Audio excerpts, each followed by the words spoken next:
The University of Michigan just published a paper warning Americans about the liver damage they're going to be receiving if they take supplements. Hey, I'm Dr. Patty Barch. I'm a traditional naturopath, founder and owner of Naturally Unbridled Wellness and naturallyunbridled.com, where we focus on wellness solutions, not disease management. This is Down the Ridge with Dr. Patty, where I give you 7 to 10 minutes of holistic life and wellness information on my way to work. This is not medical advice. It's for entertainment purposes only. Nothing I say is true. Do not listen to me. A good friend of mine, Dr. Davis Brockenshire, shared an article or screenshot of an article from the University of Michigan claiming that if you take nutritional supplements, you and many other Americans are at risk for liver, well, sorry about all that, liver damage, okay? So let's talk about that for a little bit. And just a reminder for those of you who are new that I did cancer research and drug development for 8 years. I have a background in the biotechnology industry. Then I worked in animal nutrition, then education, and now I'm a naturopath, okay? So, you know, I got a background in drug development, so I'm familiar with some of the ways that the government agencies regulate things. Let's talk about, I got to share this story first because I don't want to forget it. And this is about the bias that the medical people have toward pharmaceuticals and against natural things, keeping in mind that pharmaceuticals are not that old in the grand scheme of things, that prior to the dawn of penicillin, it was herbs and natural medicines and homeopathy that kept people alive forever. And, you know, suddenly they developed these pharmaceuticals, which, by the way, many pharmaceuticals they get their roots, from, no pun intended, from herbs or natural sources. So the cancer drug I worked on came from a sea sponge. Valium comes from the herb valerian. What the pharmaceutical industry does is they find the medicinal components of natural things, isolate them, tweak them a little bit because the law says you can't patent nature, and then they turn that molecule into a pharmaceutical.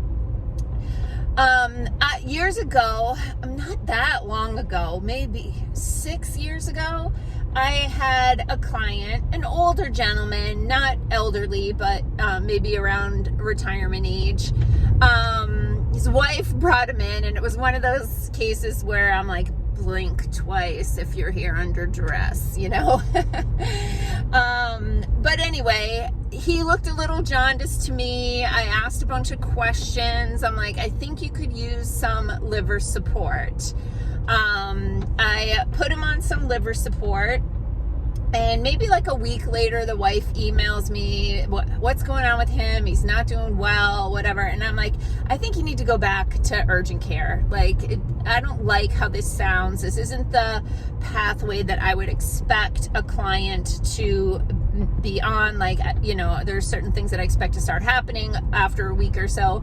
And we weren't seeing that, and he was getting worse and not better. I'm like, I think you should take him back to urgent care. So they go to urgent care, and of course they always ask, like, what are you taking for, you know, medications? And so they list his prescription medications, and then they mentioned that they're taking some herbal supplements that they got from me. Boom, that was it. End of story. They diagnosed that gentleman who had liver symptoms prior to ever meeting with me. They diagnosed him with, quote, herb-induced hepatitis. Hepatitis means inflammation of the liver. So as soon as they heard that he was taking supplements, they immediately diagnosed him with herb-induced hepatitis, and they sent him home. Stop taking those things. Sent him home. So I have to contact, they tell me this, so then I have to contact the supplement company. We start the paperwork for an adverse event, like all this stuff. And the wife is still like messaging me on occasion, and I'm checking in, like, how is he doing? I'm legit concerned. And she takes him back to the doctor because he's getting worse and worse and worse. And finally, after months of being sick, they decide they're going to test him for hepatitis, viral hepatitis, and he tests positive. The man had a virus that was attacking his liver. They didn't diagnose him because as soon as he said that he was taking supplements, they blamed that and stopped looking. So that's one of many, many examples I can give you about how medical people have just dismissed or discounted or just dissed natural remedies and supplements. Now, I will admit, there's some crap, like toxic crap on the market. And I've done a video on this before. I think it's called 3 types of supplements. So when people bring their supplements to me during their consultation to show me what they're currently taking, there are basically 3 kinds. 1 is, this is good, keep taking this. 2 is, this isn't awesome, you can finish it, but I wouldn't buy it again. And 3 is, don't put this in your body ever again, it's poison. So there are some things you should know about buying supplements. Actually, one of my staff members who's, she's younger, she's in her 20s, she was telling me that she keeps seeing social media sponsored posts, ads, whatever, for this particular woman that she follows who's supposedly a health expert. She has a health blog, she has a podcast, all this stuff. And she has a powder, it's like a greens powder that she's selling. And Heather, my staff member, knows enough to read the ingredients, and she's reading the ingredients and she's like, this is crap. I mean, it has artificial sugar in there, it's like sucralose, and some other stuff in there. I was like, holy crap, this is really bad. And she's like, yeah. And a lot of people follow this person, this social media influencer, and she does this nutrition podcast and blog. And so people think if they buy something from her, it's going to be good quality. And that stuff is junk. Even locally, we have a local practitioner who sells their own brand of vitamin D, and it's a high dose of vitamin D, but it doesn't have vitamin K with it. And that can cause some problems. So it's hard to give you a rule of thumb about like who you can buy supplements from and make sure that they're good. I can tell you who you can't buy supplements from and know that they're good. Any big box store, any chain grocery store, any chain pharmacy, like the nutritional supplements, those cheap products are cheap for a reason.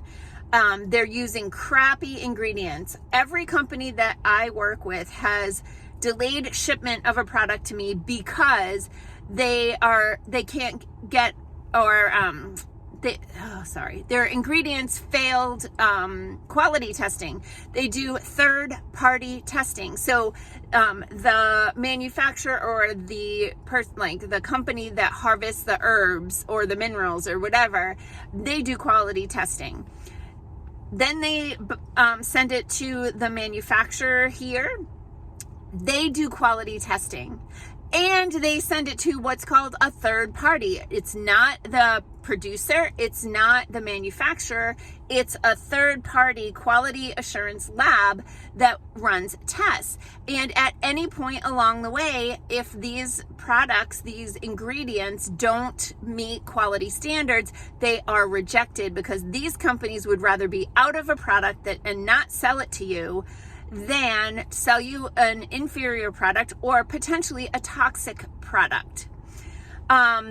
Keep in mind that if you look up what can happen to your body from taking pharmaceuticals, very often there's a lot of drugs out there where it's standard protocol to continually monitor your liver enzymes because they're so damaging to the liver. There are so many pharmaceutical drugs that have been approved and they're known to be toxic to the liver. But the University of Michigan feels compelled to tell you that your vitamins or herbal supplements are going to be poisoning your liver when they know nothing about this. They don't know, in fact, that herbs like dandelion and milk thistle and hydrangea can actually help to detoxify and strengthen the liver. So, just shut up, University of Michigan. It's Friday, I'm cranky. Okay, so that's just a little blurb about, don't buy your supplements from a big box store. You should also know that just because it's at your food co-op or your health food store doesn't mean it's necessarily a good quality product. Some of the stuff is, and it's more likely in a health food store and more likely in a co-op to be a better product, but just because it's there doesn't mean it is. I've seen some crap come out of there too. All right, peace out, peeps. Have a healthy day and a healthy weekend.